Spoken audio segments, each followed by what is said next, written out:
Hello, welcome back to another Ignite. Happy Thursday. Thank you so much for joining me here at 4:30 every day. We're going to jump right into a deeper question. If you were sick in the hospital, who would you want to be right next to you? Shortly after Kate and I were married, I ended up developing a blood clot in my arm. I started off at one hospital, but had complications after surgery and a lot of scary stuff, and I was transferred to another hospital. And long story short, I was in and out of the hospital for about 6 months. And I just really appreciated Caitlin just being there for me. It wasn't easy for Caitlin to be there. She had to drive in. The little money that we did have, she had to spend on parking.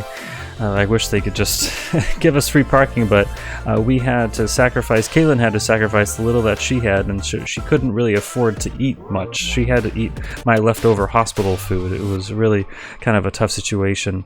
But man, did I appreciate Caitlin just being there for me. In this situation, Paul is not in the hospital, he's in prison. He's doing the right thing, he's standing up for God, but he still gets thrown in prison. He gets physically assaulted, he gets beaten up.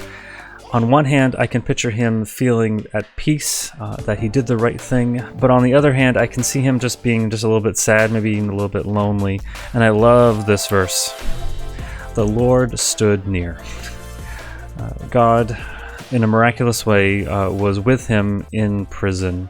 The full verse says this: "The following night the Lord stood near Paul and said, 'Take courage, as you have testified about me in Jerusalem, so you must also testify in Rome.'"